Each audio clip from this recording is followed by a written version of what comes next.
Hi. ரொம்ப நாளாவே வந்து மைக்ரோவேவ் ஓடிஜி வாங்கலான்னு பிளான் பண்ணிட்டுருந்தேன். ஸோ இது தெரிஞ்ச எனக்கு ஃப்ரெண்ட்ஸ் வந்து சர்ப்ரைஸா எனக்கு ஓடிஜி வாங்கி குடுத்தாங்க. ஸோ நேத்து நைட்டு தான் எனக்கு வந்து ஓடிஜி ரிசீவ் ஆச்சு. மார்னிங் எழுந்த உடனே அத வந்து ப்ரீ ஹீட் பண்ணி ஓடிஜி கரெக்ட்டா இருக்கான்னு செக் பண்ணிட்டேன். செக் பண்ணதுக்கப்புறம் சரி நம்ம எல்லாருக்குமே வந்து எதுனா சர்ப்ரைஸா செஞ்சு குடுக்கலாம் அப்படின்ட்டு பிளான் பண்ணேன். ஸோ நம்ம ஃபஸ்ட்டு ஓடிஜில என்ன பண்ணுவோம்னா, பேக்கிங்லனா கேக் தான் யோசிப்போம். பட் நம்ம கொஞ்சம் டிஃப்ரெண்ட்டா இருக்கட்டுமேன்ட்டு பஃப் ட்ரை பண்ணலாம் அப்படின்னு பிளான் பண்ணிட்டு பஃப்ஃபுக்கான எல்லாமே வந்து ரெடி பண்ணிட்டேன். அந்த sheets, masala, next egg boil பண்ணி எடுத்தாச்சு. இப்போ எனக்கு வந்து மைண்டில் ஒரு ஆசிலேஷன் 2 பீஸ் ட்ரையல் மாதிரி பார்த்துட்டு அப்புறமா எல்லாருக்கும் பேக் பண்ணலாமான்ட்டு. அப்புறம் கொஞ்சம் ஓவர் கான்ஃபிடென்ட்டாவே வந்து எல்லாமே வந்து பேக் பண்ணிடலாம் அப்படின்னு பிளான் பண்ணிவிட்டு ஒரு 12 பஃப் ரெடி பண்ணேன். பட் அந்த ட்ரேயில் வந்து 6 பீஸ் தான் செட் ஆச்சு. ஸோ 2 டைம் பேக் பண்ணி எடுத்துக்கிட்டேன்.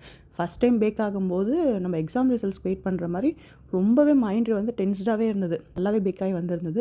ஃப்ரெண்ட்ஸ் எல்லாருக்குமே எடுத்துமே கொடுத்து எல்லாருமே சாப்பிட்டு பார்த்துட்டு சூப்பராக இருந்ததுன்னு கமெண்ட் பண்ணாங்க. இதில் 4, 5 ஃப்ரெண்ட்ஸ் மட்டும் விட்டு போயிட்டாங்க. அவங்க அவைலபிளாக இல்லை. கண்டிப்பாக இன்னொரு நாள் அவங்களுக்கு நான் பேக் பண்ணி கொடுப்பேன். இந்த வீடியோ மூலிமா எல்லாருக்குமே நான் வந்து தேங்க்ஸ் சொல்லிக்கிறேன் எனக்கு ஓடிஜி வாங்கி கொடுத்ததுக்கு. Thank you so much. Thanks for வாட்சிங். பாய்.